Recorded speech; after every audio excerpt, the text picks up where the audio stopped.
Greetings, fellow Empyreans. I am Ashrothi, and this is the Eve Universe Show. The January 20th YC123 4 YC124.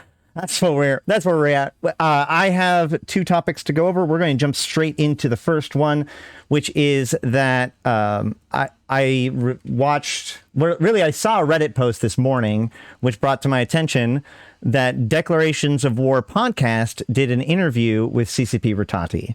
Now, I just found out, or I finally picked up on this. It was a couple days ago, 2 days ago that they posted it, but I didn't see it until this morning. So it's actually one of the reasons why the video is late, because I had to watch it or skip through it quite a bit this morning, so that way I could listen to it. It's really, really good. I will make sure to post a link to it. You should listen to the full thing. We're not going over the full thing because it would take a while, and because I also don't have permission to yet. So I'm just going to recommend you guys go check it out. And then, but what I do have to help me kind of go over things, first of all, I have copious notes, but here is the post on the Eve subreddit, our Eve subreddit, which obviously is sometimes a challenge, but in this case, this is pretty useful. So here we go. Okay, so first and foremost, the first thing I think is really funny. He talks about the structure of CCP, like his relationship to CCP Burger and the other guy whose name I can't remember. That the three of them kind of run things, that each of them have their own, category or like third of the company or aspect of the company that they are, or the game that they're in charge of, where he's in charge of like the overall ecosystem. The thing I thought was funny about that was that, so you have three different leaders that are all combined making decisions about EVE Online that reports to some higher authority, which means that CCP has legitimately implemented a troika in order to replace like CCP Siegel, or the traditional concept of the creative director, which I find interesting, hilarious, and I somewhat am curious of whether or not that's on purpose. Yeah, Burger is what, where the Rattai is how, and the third person was a little bit less clear, but hopefully we'll learn more about them later. The other thing that was worth noting at the very beginning was that there was some criticism about the Q&A that was done with Carneros, and CCP Swift wanted to emphasize that Carneros was the one who picked all of the questions, that they had been given a giant bucket of questions that Carneros had prepared that he would choose from. So they didn't get the exact questions, but they got a bucket of questions, so that way they could have things like graphs and stuff prepared. But overall, like the decision to make the which questions to ask was in a player's control. So there's that. Okay. So yeah, CCP Burger is responsible for the grand vision of things, where Rattai is the implementation of things somewhat. Okay, so now elephant in the room, which is something I'd really like to go over. I did an NFT video a couple weeks ago, and I wanted to give an update to that. So in that video, I argue in a way that could very well come off as being pro NFTs, right?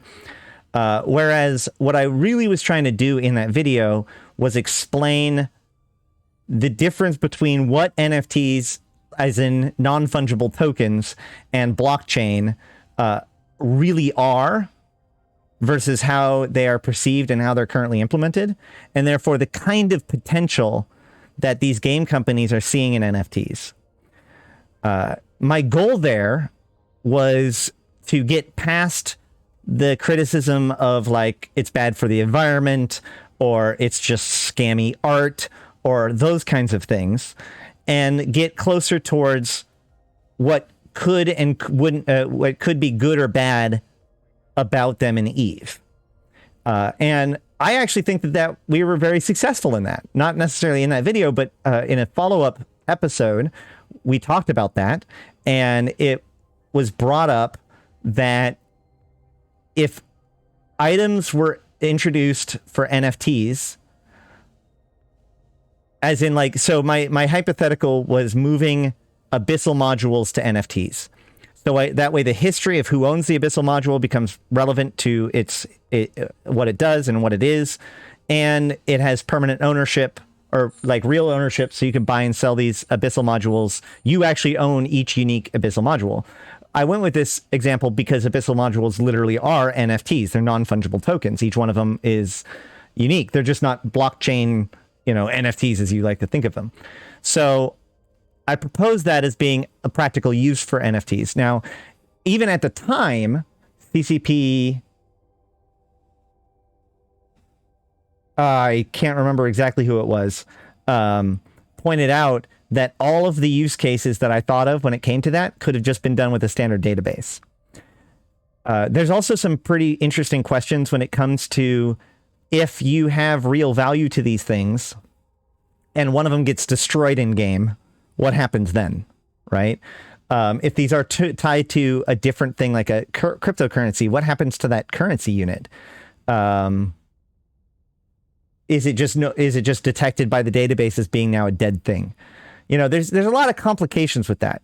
But the biggest complication is that if you are allowed to buy and sell these items for cash for any reason, doesn't matter what hoops you're jumping through, if it is allowed, then that will have serious and detrimental impact on the ability to acquire these items with ISK, right?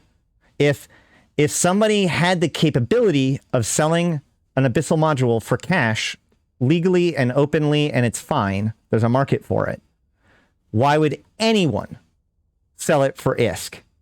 And if there's no one selling them for ISK, then they're no longer available for ISK, which means even if it has, with all of the benefits of all of the value of all of the excuses or whatever that you can get into when it comes to in-game items being tied to NFTs and its practical application, it actually breaks down, even if you accept all of the pretenses, because of its impact on the economy and on gameplay and on what is and isn't available in the game through in-game effort. That is a very, very significant argument, and one it would seem that CCP Rattai agrees with.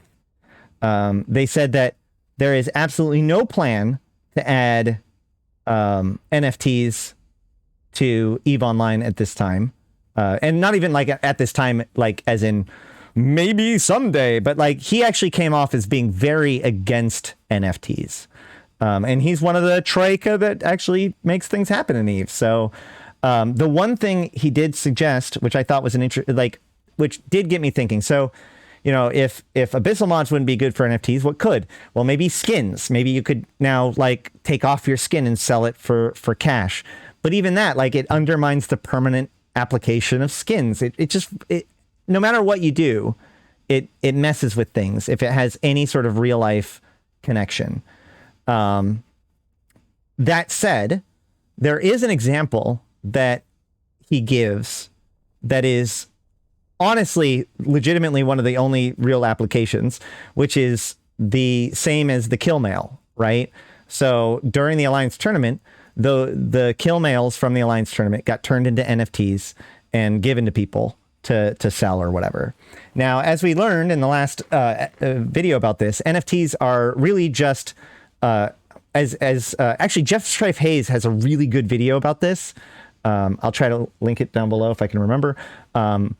But he talks about NFTs and explains it all. And really what it boils down to is all an NFT is a list. And all you own is your position in that list. And the fact that that position in the list happens to reference this thing doesn't mean anything to the thing it references, right? That is the whole like scam nature of things, right? However, the allegory to this would be trading cards. Cardboard is not valuable.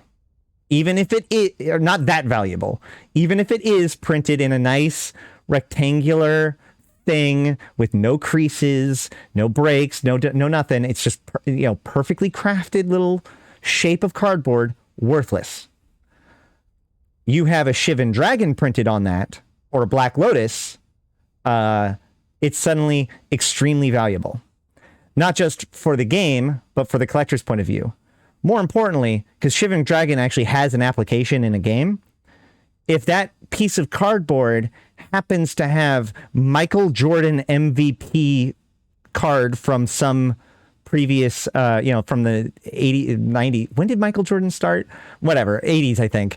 If you have, or early 90s, if you have that piece of cardboard, it is a lot more valuable than another piece of cardboard because of its uniqueness, right? In the same way as that the Tom Scott video about the stamp, that stamp is just a piece of paper.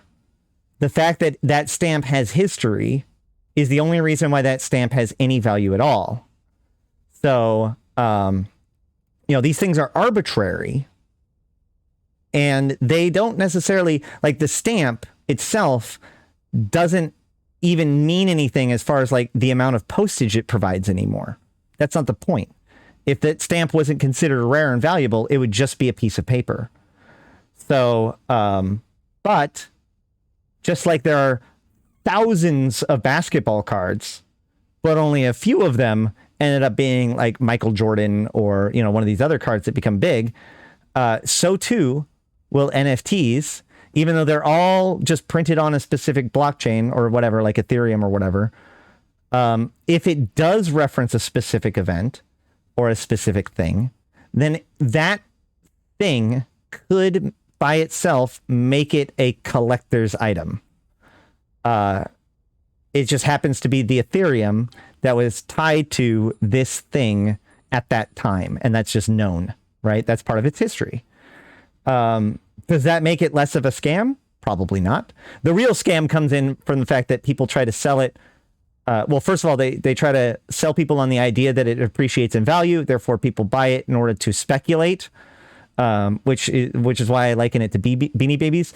But the deepest scam is the fact that basically they'll trade an NFT between themselves more and more and more. So that way it builds up a history in the ledger as becoming like a hot commodity. And then they'll put it up for sale and you'll snatch it up and think that it's got upward momentum. But all of those previous purchases were all effectively fake. It was a guy purchasing it from himself or,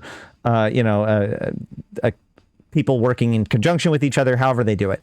So, which I will say is a pretty damn Eve scam to me. But what he suggested is if there was going to be such a thing, it would be, isn't that insider trading? Insider trading is like you have stock in something, or it's a stock choice, because a stock is investment in ownership of a company. So if you know information about that company's operations that the public doesn't know, like they're holding on to a lie that is going to come out in the next month, or they have a new product that they're going to announce next month that nobody really knows about. If you were to take trade on that, that would be insider trading. This is just, there's no regulation on the NFT market. Why, like, it's the Wild West, man. And in fact, I actually wanted to show off, there's a good example of this. This is what they mean when they talk about scams and NFTs. Okay. This is Earth 2. It is a game. Sort of. It's promising to be a game.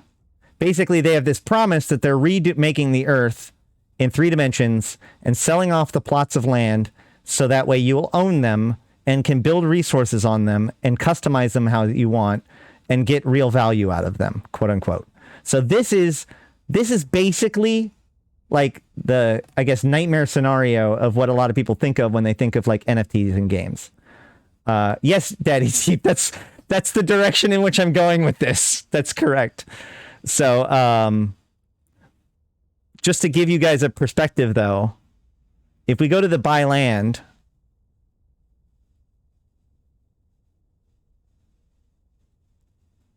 we can see, so basically all this game is that they've taken pictures from Google Earth and they've drawn little boxes on them, and you can purchase the little boxes with the promise that this will mean something someday in this game. That is literally not even a joke what this is. So I wonder if I can see. This one was purchased for 9 Ethereum, right? This bid of 14 Ethereum. Okay. So let's see what the price of Ethereum is.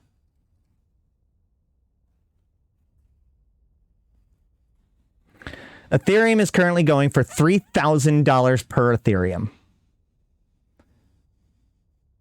That means that plot of fake land, that those the boxes in that database that they are trying to convince you corresponds to a specific location in real life, is currently selling for $30,000. And the problem is that this isn't even one of the biggest ones.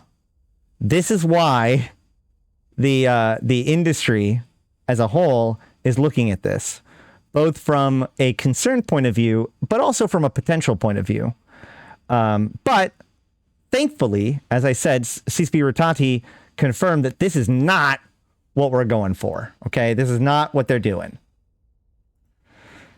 In fact, what they would do is what they really are talking about implementing or looking into is something called, or using the blockchain, not part of cryptocurrency, but as a blockchain. Blockchain is, as I talked about in the last video, is just a way of basically doing a distributed database, right? The advantage in this case is that you don't have a single point of failure, and you don't have a single point of access. So what CCP Rattai suggested is actually pretty clever. I don't know whether or not they would do it. There's probably a whole bunch of technical hurdles that would have to be undergone. But if you have, say, the Eve database updated, like you have the server, right? But the server has a cache. So that way when you ping the API, it doesn't requery the server every time. It usually goes to the cache, and then it sends you the results from its cache. If the cache was maintained by an NFT in which the server could authoritatively update, not catch, then that would offload the work of the API system and increase its potential redundancy. Right? Whereas there wouldn't be a single point of failure for the API system anymore. And CCP wouldn't necessarily have to justify the same amount of architecture and commitment to it because it's held in the blockchain rather than in their own systems, and that you could query. Very interesting idea.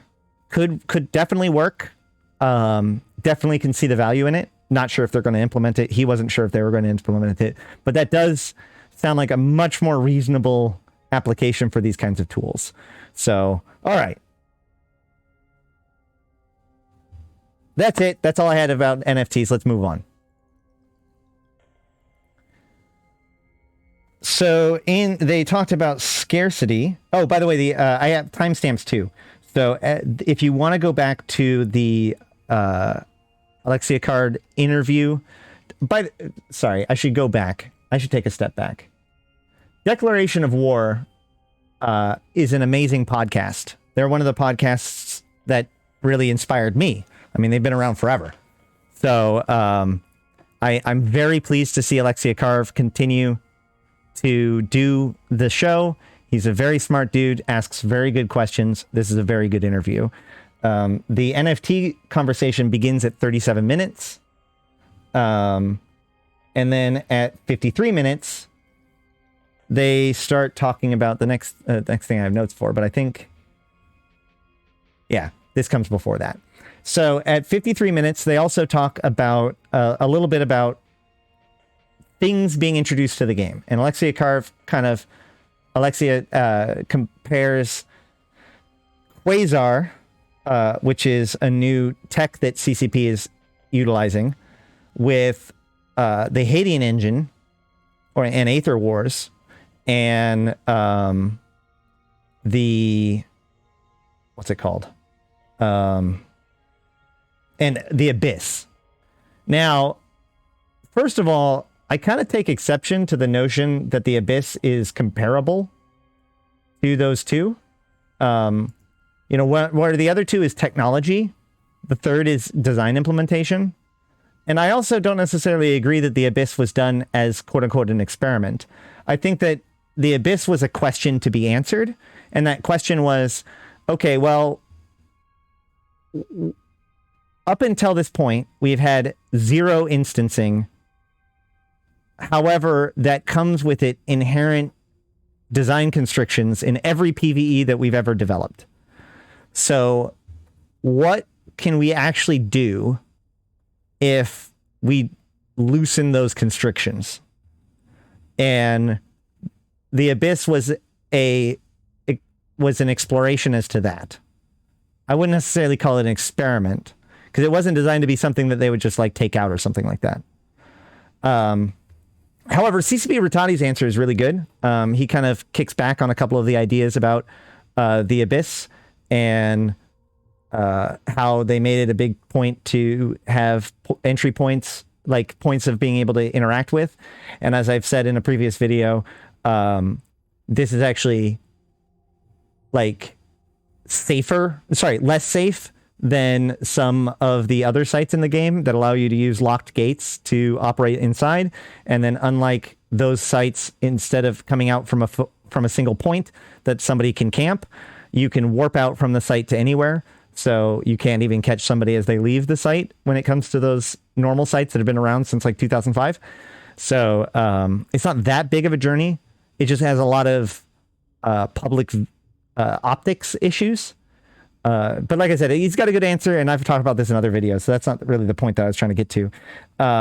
The one thing I do want to talk about, because this comes up a little bit, I want to cover the Hadean engine issue. So in 2019, there was a couple of experiments known as Aether Wars, where it was to test concurrent users and their ability to like do that. So we were in the Abyss.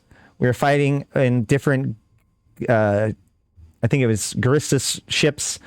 There's some pretty cool stuff. You basically ran around and just shot things. It wasn't like Eve. It was honestly closer to like Valkyrie sort of gameplay. It's kind of wonky, but it did work. And there was a lot of simultaneous connections and all that stuff. But even then, CCP from the very, very beginning explained that this was not necessarily something that they were working towards actually doing. But this company was interested in doing this with this experiment with CCP, and that maybe CCP will consider moving towards that, depending on how it goes. So let's talk about what that was, because a lot of like Eve players, we have a very biased Eve-centric view. So we saw this as Eve, CCP looking at alternative possibilities for the engine. But that isn't exactly what I think the Aether Wars was. So let's look at Hadean's website. Nope, that's the wrong one. Darn it. Spoiler, sweetie.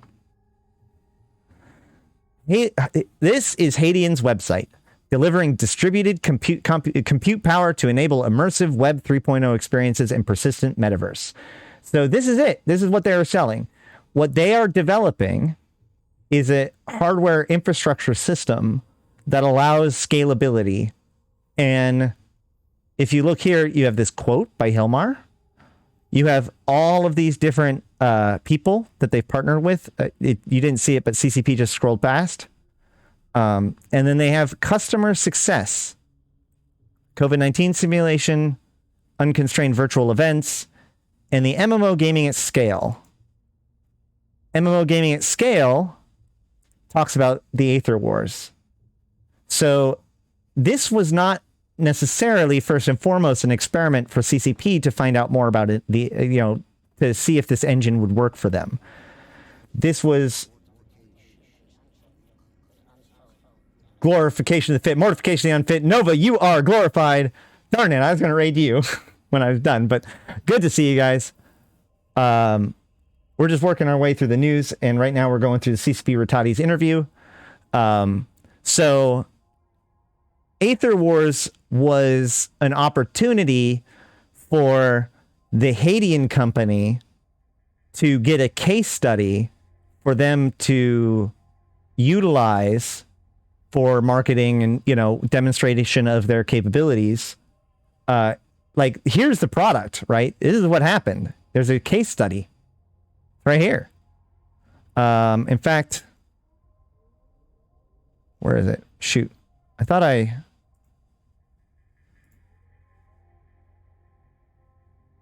Oh, yeah, that's right. I don't have hover zoom on this version. You know, this thing doesn't really talk. This is talking about it as a test, that this is, you know, their problem is tie-dye. This is the solution. This is the benefit. But this isn't necessarily something that was being moved forward with. This was more or less an opportunity for the Haitian company to be able to demonstrate to the world the power of their system, not just to CCP. So that's what it was, I believe, first and foremost.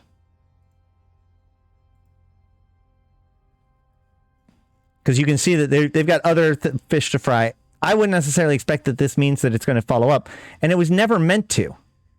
It was always meant to be this way. That's why the verbiage from CCP was the way it was, right? So comparing Aether Wars with something like Quasar and Abyss, I feel is... I mean, I get his question was well formed, but like it seems like those are vastly different things, and I think CCP Rattai does a pretty good job of piecing them all together. You know, Quasar is a new technology that's allowing us to do what we used to do, and it's already implemented. The Abyss was a design concept that is being explored in things like the this event, which we can talk about, but actually I will.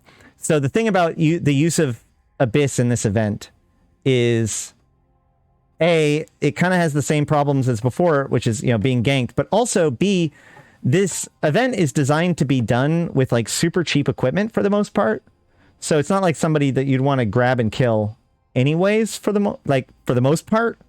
But more importantly, this event is designed for new bros. Like, the hacking sites make sense because of well, first of all, like, yes, there are people that hunt relic sites, but making relic sites that can be accessed in an instanced way for 3 weeks, I don't think is the worst thing ever. Do I think that it should be a permanent thing? Probably not. If it is, I think that one of the explorations here is that the NPE should be more instanced. I think that that's the real answer, right? That we should, or rather CCP should take more control over the NPE, and like they have with the air stuff, but have the future, like the stuff that follows after the basic NPE. Basically, you could have tutorials that are effectively filaments. Actually, as a matter of fact, there is an event going on Serenity right now, which is a roguelike adventure, which a lot of people are praising that they got that and we got Doctor Who, but like, you know, it's instanced, right? Like, worse than instanced, you literally pull up the interface and you push a button while you're docked, and then you appear in the site. So, inconsistency boggles me. But you know, you could use filaments or that concept of like a button that you hit to bring you to an instanced system that allows you to practice very specific mechanics, make the instance a puzzle such that, you know, they have 20 minutes to succeed at this basic puzzle. And if they fail, they blow up. That's fun. That could potentially be fun. Put some pressure there. Especially if it's like, so imagine if rather than like the scanning and hacking, but introducing both of those concepts at the same time is actually pretty confusing to a lot of new players, I find. So separating those two such that you scan and then you go to the scan site and pick up the filament and then bring it back. And then in the next event, use it to go hack sites. That actually could be potentially pretty awesome, especially. But my point is that create a scenario where the people understand that you need to, there are these 3 cans. You need to successfully hack all 3 of these cans to unlock the gate. You've got 20 minutes. They're just blue cans. They don't explode. Nymphentamy? I have no idea which one. Thank you for joining us down the rabbit hole, Jeep Online. I think that could potentially be good, but adding and I push back on the idea that instance PvE is safe. In fact, instance PvE is instanced such that then the PvE itself can be demanding. That's the whole point of this, right?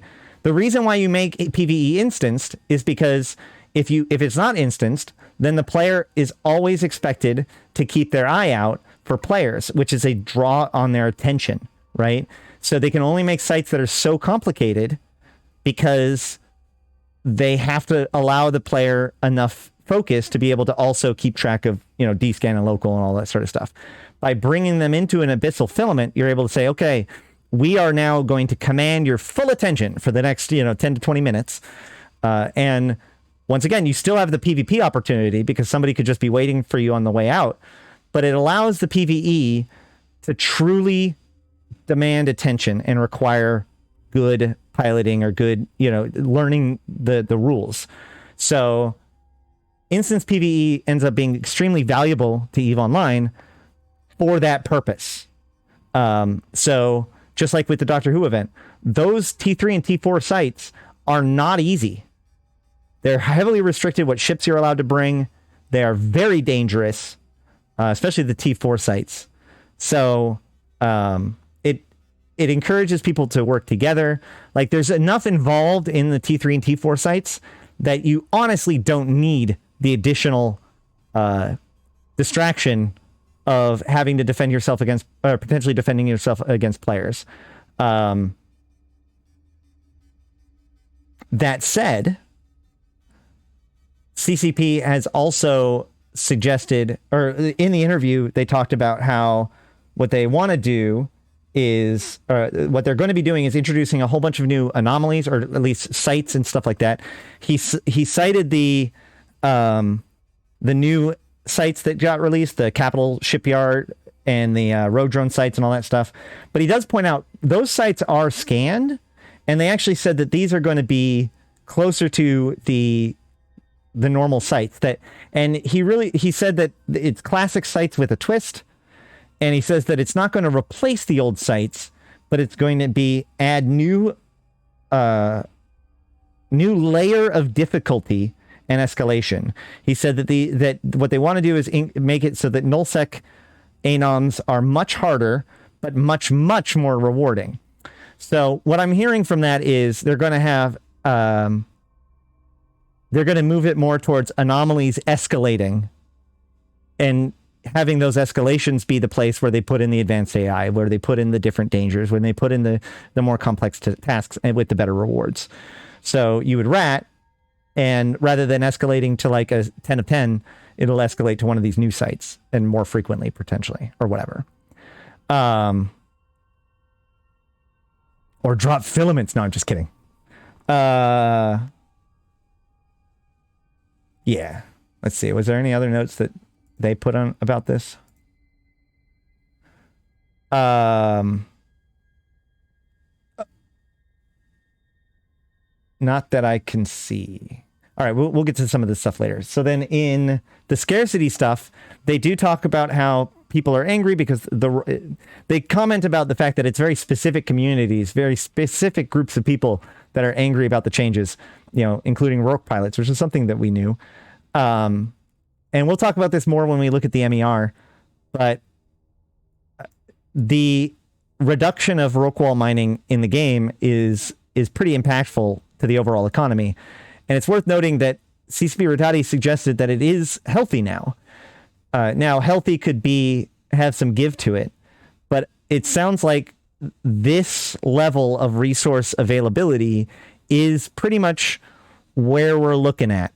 And it's worth noting that, like, as I've said before, the end of scarcity was not about the fact that everybody can just mine as much as they used to. It's about during scarcity, it didn't matter if you wanted to mine. It was hard to even find resources, right? Like, they were just taken out. You can't mine the rock quickly if there isn't a rock there, you know? And so what the prosperity patch did was it made it so it's like, okay, well, now there's enough stuff out there. It's up to you to actually get it. It's now a manpower issue, which hopefully is a much better way, because also it's something that we could grow into, right? It just means that we're not actually meeting our full potential yet, which is good. He also really, really emphasized, and as I agree with, that like the one thing that we can't do is go back to the way it was, because it was out of control. Some of this was discussed at 1 hour and 12 minutes. This is when he starts talking about it, scarcity versus prosperity. The thing that I noted he talked about was that CCP, he said that designers were writing internal memos citing their concerns over the state of the game back then. And that he, in fact, was one of those guys. And he wrote what he called a manifesto of what he saw was wrong and what needed to be changed. And I mean, like, he didn't say it outright, but it sounds like that could have very well been why he was chosen. Like, his idea, his plan was deemed as good, and therefore, he was put into that position and working towards executing it.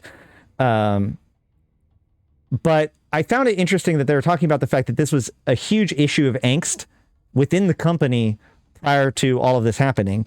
And it likens back to something I've talked about before, which is that CCP Rise was talking to me about stuff back in, I guess it was 2019, because it was around the time of the Abyss.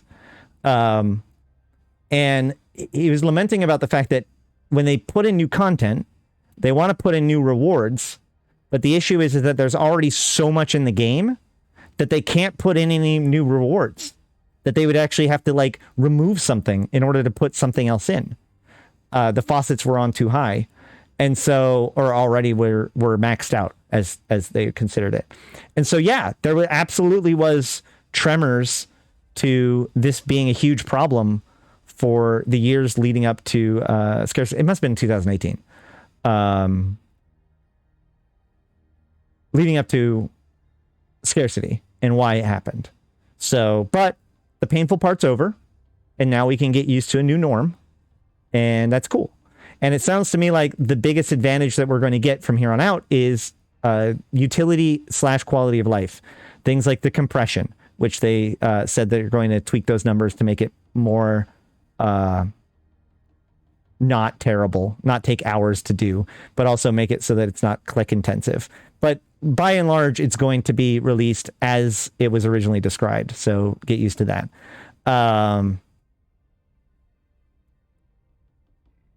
They also, re-emphasize the fact that battleships will become more powerful. This note says become more like dreadnoughts. I didn't really get that. What I heard was that they talked about Munins and hacks and all that stuff. They referred to the Marauder as an aspirational ship. He said that the Marauder is a good aspirational ship for a new player to get to like work towards, and that it is designed to be the step between normal battleship and dreadnought. I don't remember him specifically saying that they were going to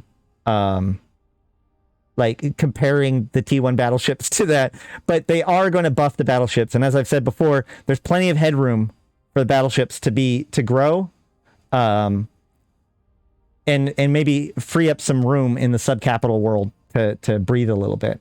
Is CCP Rise still at CCP? Yeah, he's the head of Team Talos, which is still in operation. So, and then also later on, they talk about hacks and the meta and all that kind of stuff. And they talked about the fact that they nerfed the hacks by removing the micro warp drive, but that the Munin is still doing quite well.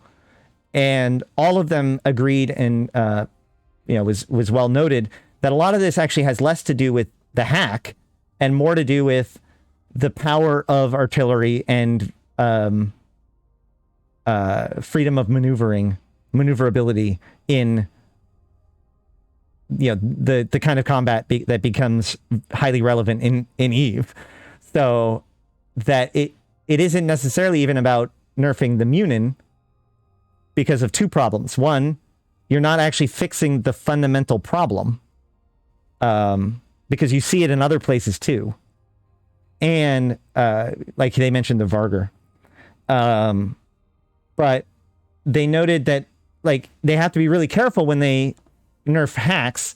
And he didn't say this outright, but it reminded me of the idea that like the question that must be asked is, what is this ship a predator to? Or more importantly, what in the meta is the Munin keeping in check? Right? And to that, we probably don't really fully understand or know. Right? If the Munin went away, what is the Munin the hard counter for that without the Munin would get out of control? So this I liken it to this story. Yellowstone National Park. In the 1930s, Yellowstone National Park made the decision, they had a problem with wolves. There were too many wolves. It was risky to people, and they wanted to make this national park like a place that people would go. So they killed all the wolves. Wolves are predators. We don't need predators. But here's the problem with that. The wolves were keeping the elk in check. Without a predator like wolves, now bears and other things like that were there, but the wolves were far more efficient at getting the elk. So without the wolves, the elk start growing out of control. Well, the elk eat a lot of things. They trample the ground, and more importantly, they eat the bark off of the trees, killing them, the oak trees and stuff. And so removing the wolves actually destabilized the ecosystem of Yellowstone National Park to the point where in 1990 rather, they reintroduced the wolves in order to restabilize the ecosystem. So this is a consideration that CCP has that I don't think the player base always necessarily respects. But this is one of the reasons why PvP balance is always a lot slower than PvE balance, because you never know what secondary effects that's going to have on the meta. Another good example was when I've mentioned this before, but when Paladin in Hearthstone's, they actually nerfed a Paladin deck because it was out of control. But what emerged from that was actually a stronger, even cheesier Paladin deck. So, it's not always so straightforward. All right.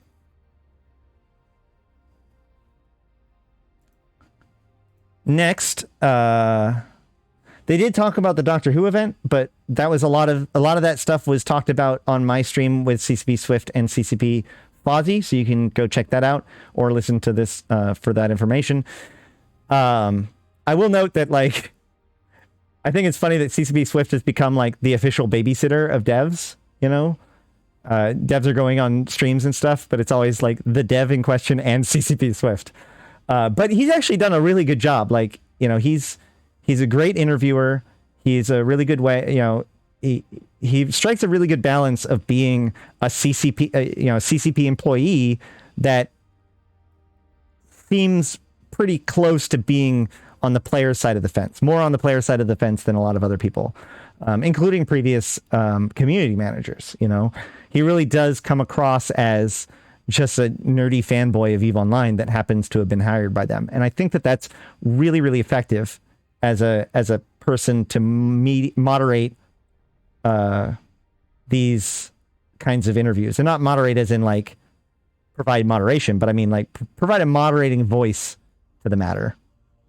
Any rate, dynamic distribution, they confirmed that this is not what we have right now, but the idea was that in the same way that the bounty system has been changed such that if you rat too much in one place, it goes down, and in this case, combat encourages it to go back up.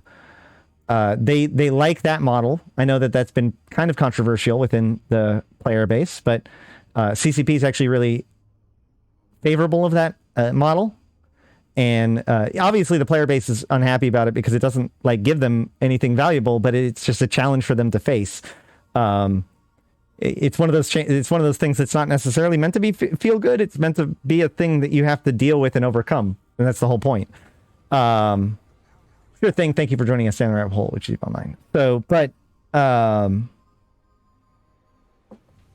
they want things like ore and stuff to be the same way. And this is very close to what I was talking about before, which is that I think that the null security space is actually reversed. I think that as structures become, or as a nullsec empire grows and the city gets bigger, ADMs go up, more structures get put down. I think that industry bonuses should probably be increased, but availability of resources and the pirates should be decreased, right? That you have to leave the safety of the system of your home systems in order to get the good stuff. That was something I suggested before. This sounds like it would probably naturally do that, where, if you just stick in one place and make it your fortress and just mine the shit out of it, you'll end up to the point where there's nothing, or at least a lot less to mine, which is pretty interesting. Won't we just kill alts to manipulate dynamic resources? Well, that's a cost-benefit analysis, right? Because you can't just use free equipment. You have to use, actual stuff, from my understanding, in order to get the ADM up. I mean, there's a reason why people aren't doing that right now as much. Is it happening? I don't think it's happening. But yeah. Combine that with what they were saying about the new sites. I could definitely see where you would like rat your anoms, and then that would lead you to go out of that area of your safe zones in order to go do the cooler sites. I think that has a really interesting possibility. And this also may tie into the fact that the rock wall now, they've been experimenting with the rock wall having their own jump bridge, or the ability to jump portal with people, such that like if there is better mining outside of your home, you would jump out to it, perform the mining, and then jump home. Not sure. That sounds honestly a little bit crazy, but who knows? If that ends up being the best way to do things, then that's what people will do. The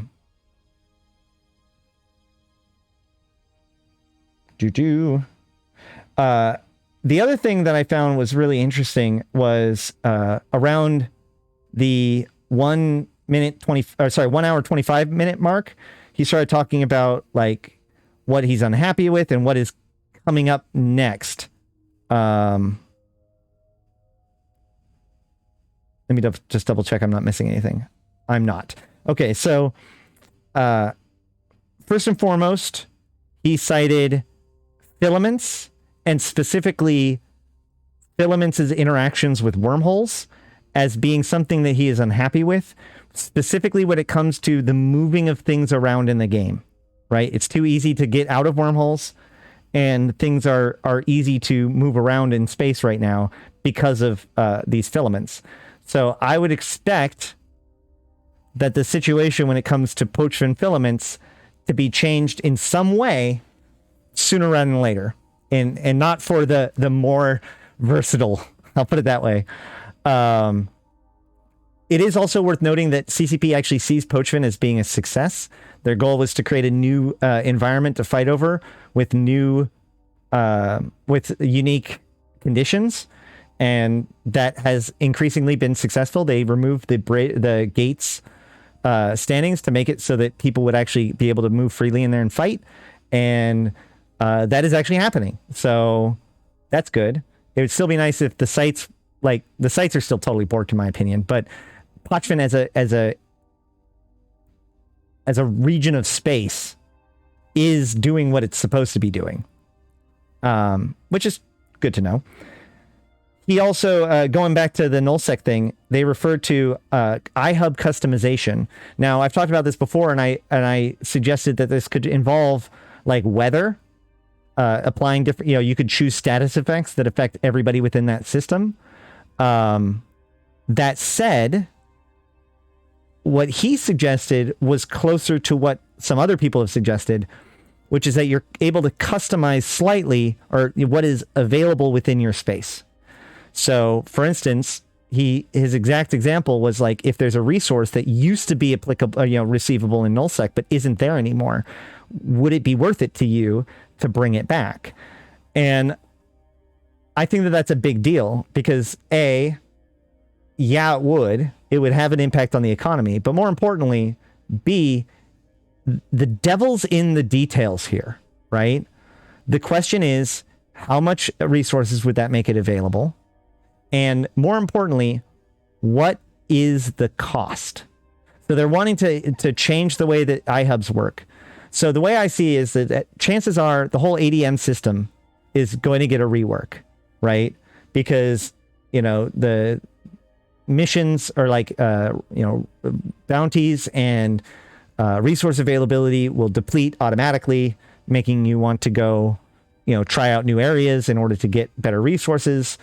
And now with your IHUBs, you can implement new, rather than putting in just like a pirate one and upgrading it to 5, so that way you get pirate stuff. You're never getting Niarja back.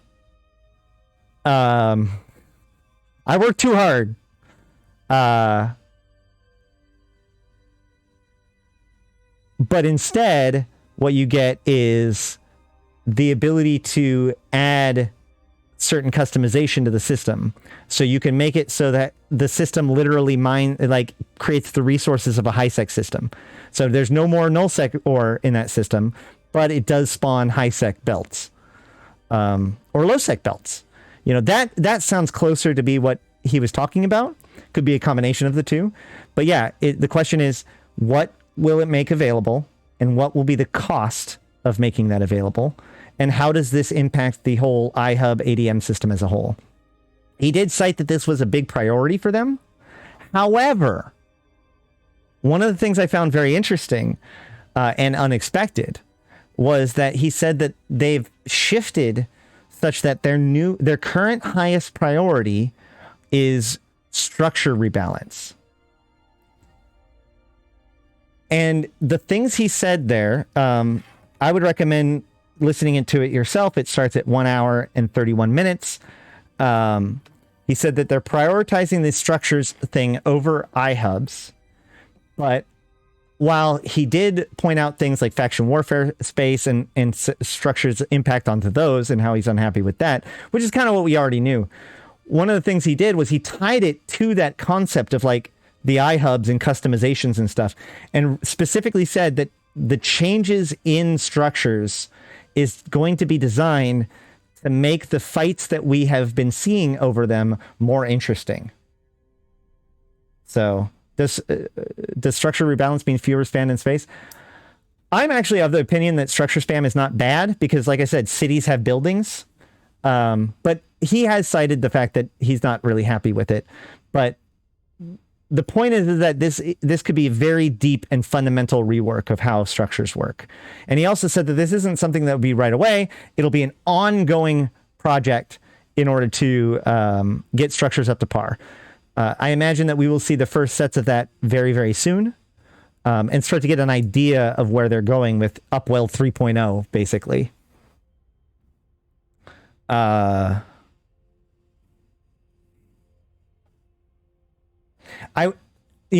What's interesting is that also it sounded to me, by the way that he described it, I just realized this now, it sounded to me like this change in priority was relatively recent. Like, I don't know how recent, but it really did sound to me like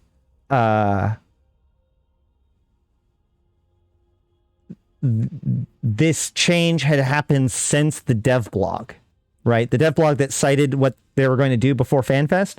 The structures one was just one of the things, along with the iHub and the other one. This sounds like they have actually changed their priorities since then. Udu Simbala, thank you for joining us down the rabbit hole with Achieve Online. So my tinfoil for this now is, because he specifically focused more on the change in structures and its impact on null security space in warfare. So it makes me wonder, thank you, Zero. It makes me wonder whether or not the recent events involving structures was not a factor to it. Is this a very recent change? Because he was even talking about, this is what we're going to be talking about today, right? Like, in his meetings. So I wonder if the fact that the abandoned structure was taken the way that it was the deciding factor that pushed the structure rebalance from priority 2 to priority 1. I wonder. Maybe I'll get, that might be a question that I can ask CCP Rattai. Or if you're listening, you can always comment in the comments down below on YouTube or on Twitter @mebro. It's not. I like my tinfoil. Leave me alone. No, but something obviously happened and they reprioritized it. He did say that it was a change. So I do find that very interesting. Surgical strike was mentioned in relationship to capitals. He actually said that surgical strike was successful as part of their attempt to rein in capitals, which I found very interesting. I didn't remember very much of a comment that specifically said, oh, well, we've only had a problem in JSpace, but I might have missed it. I strongly disagree. CCP Rattai, since you're already listening, because you're answering my previous question, I don't agree with this, man. I do not agree that JSpace was the only thing negative impacted by this.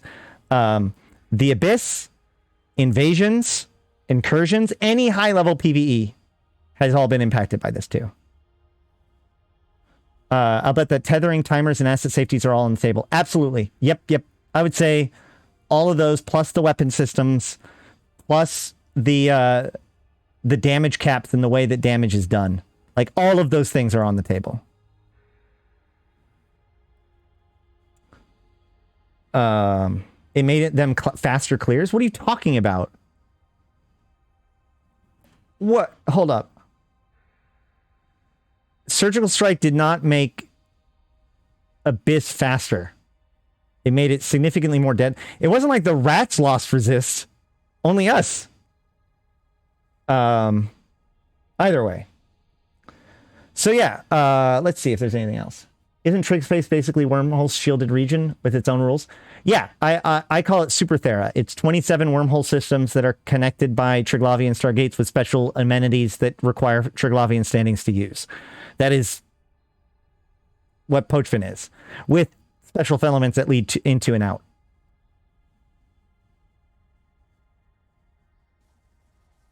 So you think that Surgical Strike was good for the Abyss, Fonsui?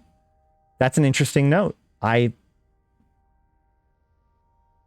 think if anybody had an opinion about Surgical Strike in the Abyss, it would be Fonsui. So I may defer to that opinion, or have you jump on maybe later and talk about it.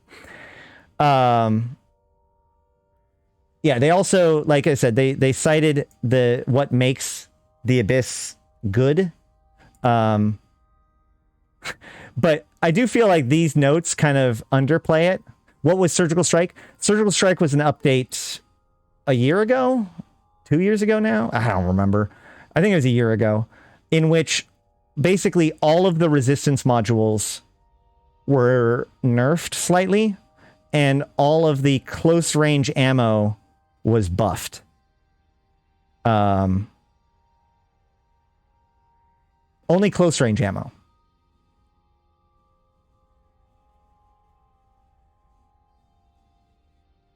Okay, so you're saying that Surgical Strike both made the Abyss more challenging, but also the ammo change made it so that more ships were viable. So it actually broadened a little bit of the, rather than tall, where there's like Gila and Sacrilege and maybe a few others, it kind of brought it down a little bit. That's kind of cool. I like that. All right. The only thing I was concerned about that with the Abyss was short range ammo and its relationship to the battle cruisers, but obviously not that big of an issue. So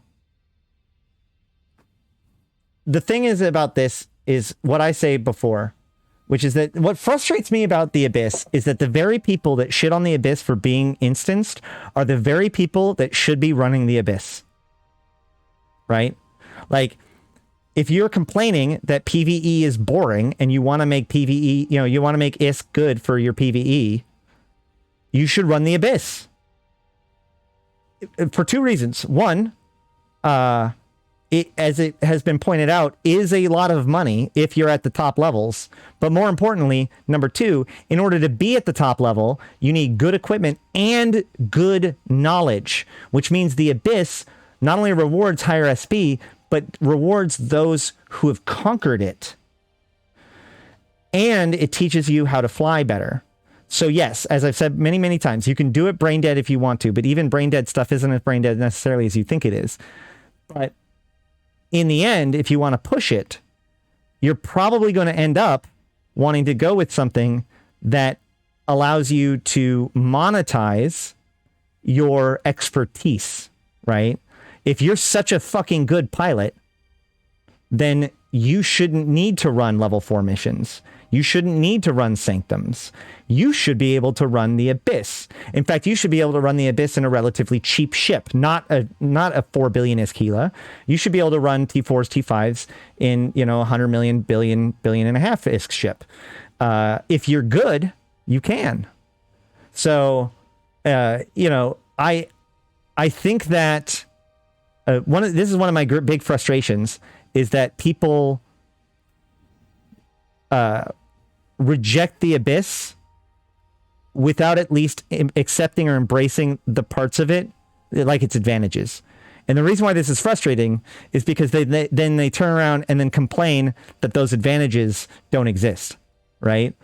And this goes back to what I was saying earlier, which is that instance PvE allows the CCP to demand your full attention.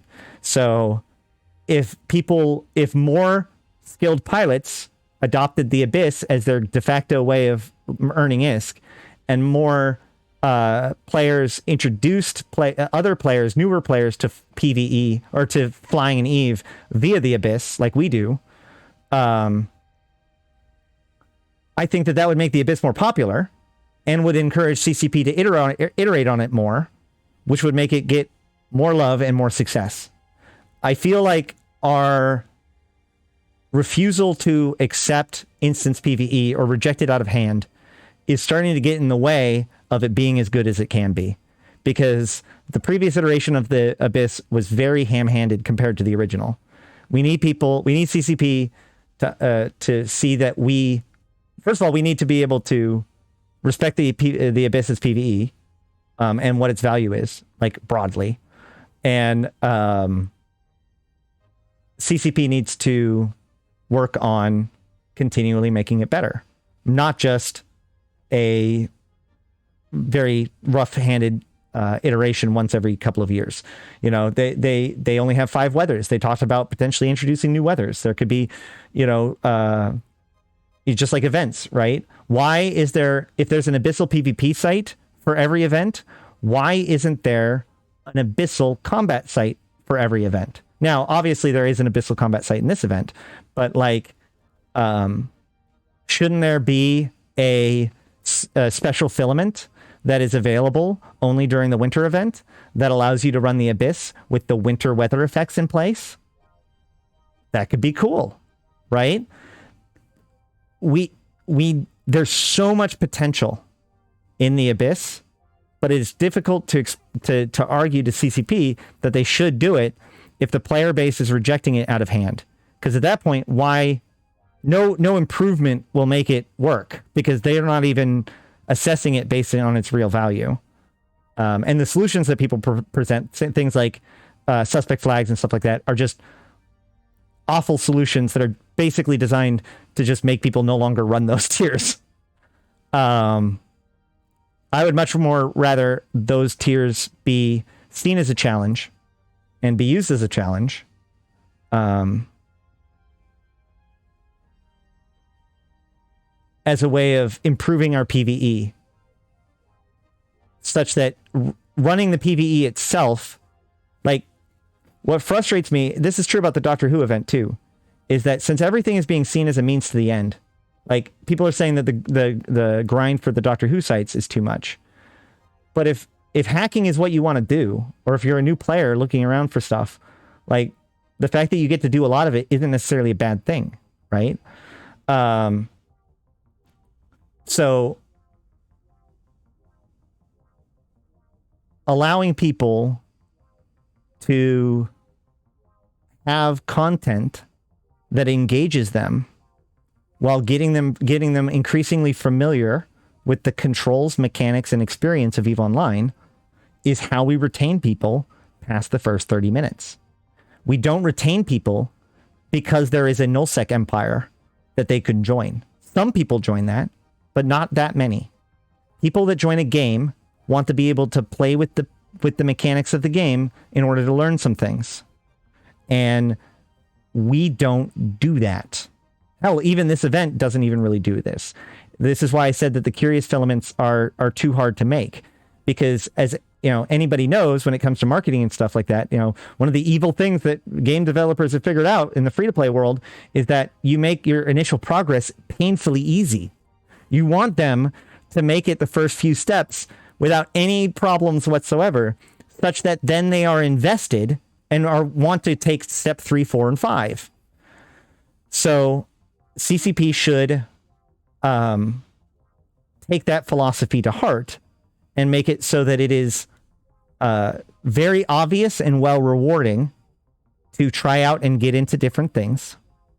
And then once they're hooked, then the practical applications of it are introduced. But PvE and EVE Online does not have to be evaluated as simply a means to get ISK. People play this game for the PvE. People enjoy doing the PvE. And that is considering the fact that the PvE is over 10 years old and awful for the most part. So how many people would stick with EVE Online if it had a good PvE? More importantly, do you really think that those players are going to stay in the PvE forever? No. If they get money and they learn to pilot, they're going to be the ones that go out there and take the next step and fight and fly and all that sort of stuff. That's what they mean by sometimes they do fly other things in ships in space. It's that's like arguing that people that rat never fight never drop in fights, right? It's not true. The same player does both activities. So allowing players to have a PvE that is engaging and demanding and at least allows you to practice your basic fundamentals, as I always call it, your drills, and having that be a good fundamental way of, like, people making ISK, and expand on it a little bit in order to, you know, make sure to test different things and all that stuff, then I think that you end up with more and higher quality pilots in the end. Period. And they don't just stay with the PvE, they move on. The idea that people have to start out with PvP or nothing is incredibly gatekeeping. Let me put it to you a different way. Why is it that we are perfectly okay with telling people that the way you learn EVE is to get 20 Punishers and fly them into low sec until you get them all blown up? And yet, we refuse to accept that we're supposed to learn the Abyss using cheap ships and losing them. Why do we recommend... Yep, I can link it. Why do we recommend sacrificing a bunch of punishers to learn PvP, but we don't recommend sacrificing a bunch of punishers to learn the ins and outs of the Abyss. I find that interesting, and I really wish that we could get around that somehow. I continually kind of go back to the idea that we need challenges that provide you the equipment, right? That if you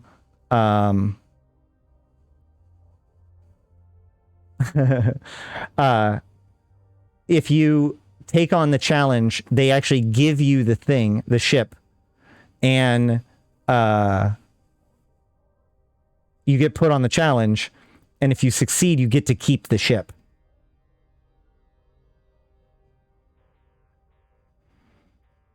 No one is against people using the Abyss or PvE to learn to fly. You're wrong. That's all I'm going to say. You are demonstrably wrong. There's a lot of people that are against that fact. Now, they say it's very low risk, but again, so that assumes that the PvE is difficult. I mean, I'm not going to do that right. Sure. I guess my point is that for the most part, what people do is deny that the Abyss allows you to learn to fly. That people still lump the Abyss in with other forms of PvE as being not useful to the learning of PvP. That, that it's often stressed that if you run the Abyss 1,000 times and then go do PvP, you'll still get your ass kicked. And I often have to point out that that's fine. It's okay for PvP to be a step beyond it, but it's a step in between, right? It gets the person to make it so that when they get out there to do their PvP, they understand the fundamentals of what's happening. So that's more of the argument that I get into with people, is that they deny its value as a tool to learn piloting. Unfortunately, I don't have evidence on hand, first of all, because I didn't prepare it, but also because this comes from a lot of conversations on things like TIS, Discord, and other places like this. So it's I'm just debating with somebody. But yeah, I do hear all the time that Abyss is low risk. And the thing is that the Abyss is either, better than anomaly ratting levels or low risk. It's not both. Right? If you do low tier abyssals, then it's pretty much no risk. If you do high tier abyssals, then it's worth a lot of risk. But high tier abyssals are not no risk by any stretch of the imagination.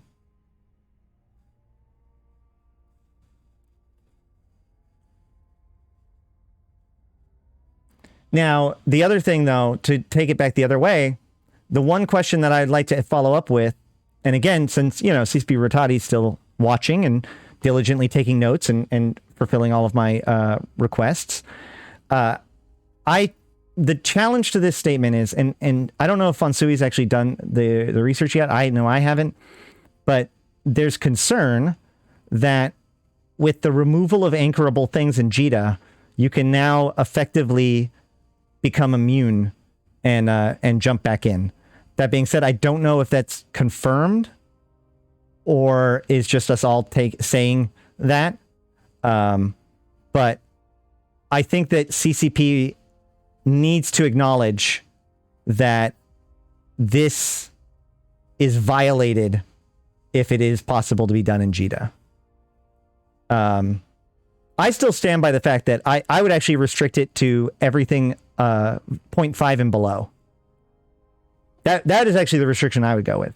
The bare minimum would be restricting it out of JITA. Or all of the trade, all three of the trade hubs, JITA, MR, and Dodixie. The ones that have restriction on anchoring. Yeah, exactly. The problem is that being able to run the Abyss safely in JITA, it makes those people who say that it is totally safe way more correct than they should be. Have I seen the new event on Serenity? I have, and I briefly touched on it. I think it's hilarious, the people that are pro the roguelike on Serenity but anti abyssal filaments. Because, I mean, in a lot of ways, they're very close. I mean, like, abyssal filaments are sort of a roguelite. I mean, permadeath and all that stuff. It isn't quite the same because you don't, like, build a build as you go. That's closer to the hacking minigame, which the hacking minigame, when they made it, they cited roguelikes as being what they were attempting to create, right?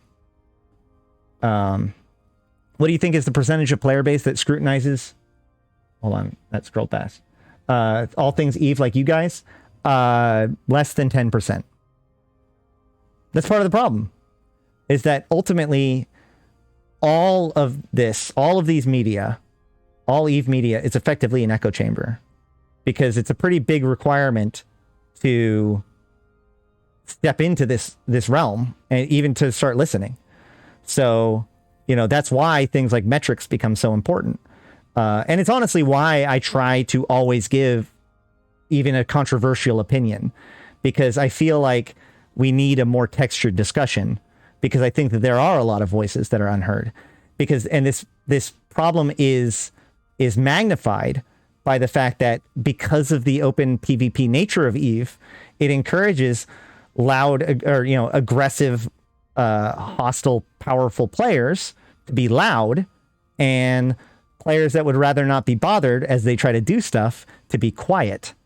So it makes it so that PvEers, high-seckers, industrialists have a notably smaller voice in the game, in the Eve meta community, than they have impact on the actual game itself. They are disproportionately unvoiced. I don't know.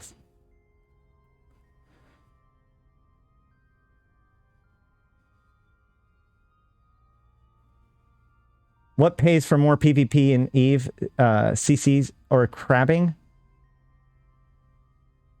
What's a CC? Deplatform all PvPers? No, I mean, but like, if you look at it, if you look at how the Eve media landscape and what was this, known as being true within the Eve community prior to the war deck changes and now, I think that you hear a lot more voices and a lot more different kind of voices now that the war deck changes have happened, and so people can voice themselves without being aggressively targeted. Oh, credit card.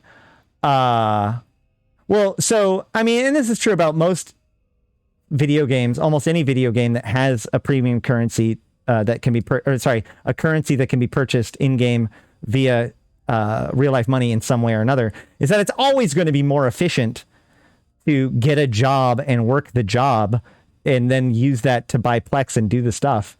But the whole point is that, you're playing the game, presumably because you like playing the game. So, and you don't like flipping burgers. So I would rather take less value and be doing the thing I was wanting to do with that value anyways, i.e. play Eve, as opposed to doing something that I find miserable just so that I can have more efficient time versus investment in Eve Online. That's ridiculous. You love to flip burger? I actually, I've never done it, so I could find my calling. Who knows? And you assume that all players are like me and play only one game. You assume first of all, you assume that I only play one game. I mean, you can play it casually and like, I know people that play it relatively casually and still earn pretty good ISK and have a good time in the world, especially once they've developed some sort of niche. There are plenty of niches that are compatible with a otherwise busy schedule. Yeah, I'm cheating on Eve with tiny moon bunnies. Actually, I try to stream other games all the time, but most of the people come from my Eve streams. But like, big fan of Hollow Knight. Have you learned more in the last years about why the Trig hate hive linking when they themselves are triokas. Well, we don't really know what the nature of trioka is. But in the HFN 5, I think it was, data stream, they do a comparison with, as they're trying to evaluate what to do about the Sancha, they do a query against a historical record of a satellite polity that was Jovian and Triglavian in nature. So I kind of that kind of implies it might be the sleeper civilization. But either way, it says that in the end they had to destroy everything that was touching it and preserve integrity and other things like that. So you could tell that there was some sort of falling out that happened, and they were looking at that for instructions about how to deal with the Sancha. So I can only assume that event is related to the Shrouded Days, or somehow the conflict between them and the Sleepers, because that's what they see as hive linking, right? The Sleepers hive link. I think that's the biggest reason why they are against hive linking. It's because they fought with the Sleepers in the early days. So they have a policy against it. I can have a second job and it won't pay for all the games I play.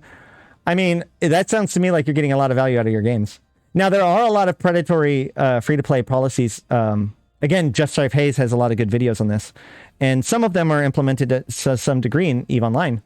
But EVE is pretty resistant to a lot of things because of the permadeath nature of things. Not completely. It's worth keeping an eye on.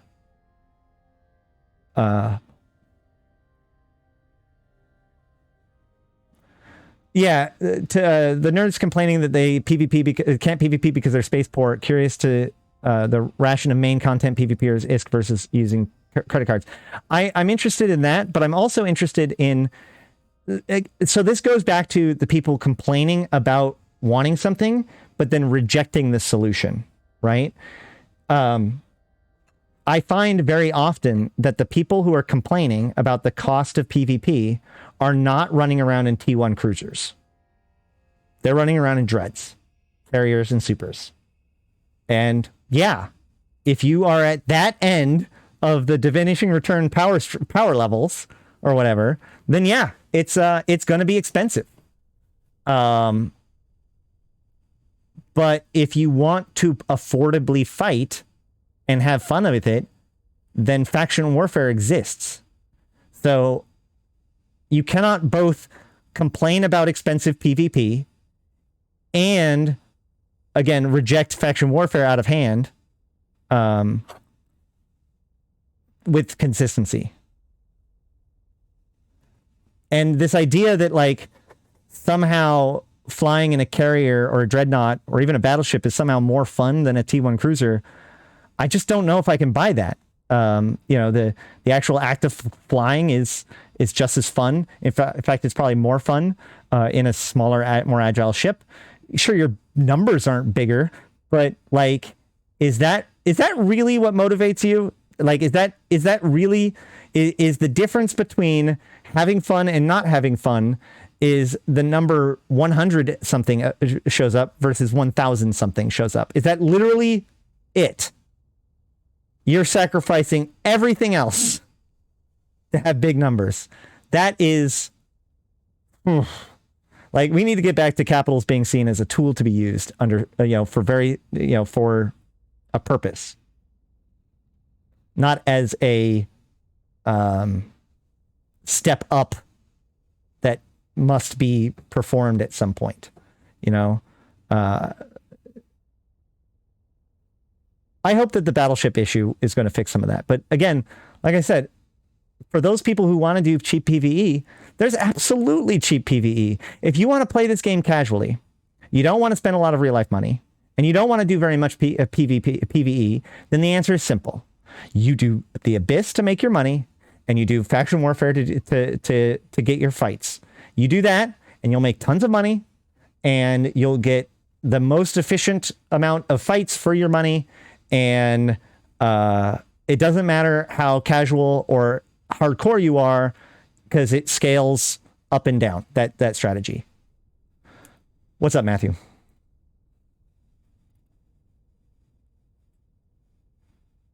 Can you please buff my Vanquisher? Well, I have bad news for you on that one. How does PvP meets work in all this? Like the organized 1v1s, 2v2s? I see that as just like an outgrowth of the sandbox, you know? Like, I actually think that they, you know, if Abyssal PvP became like wildly popular, I think that would actually be kind of an issue. It's probably not an issue as it is right now.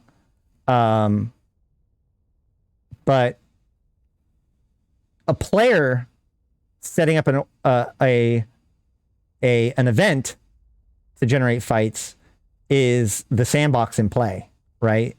That CCP is giving us the tools and we are building the opportunities.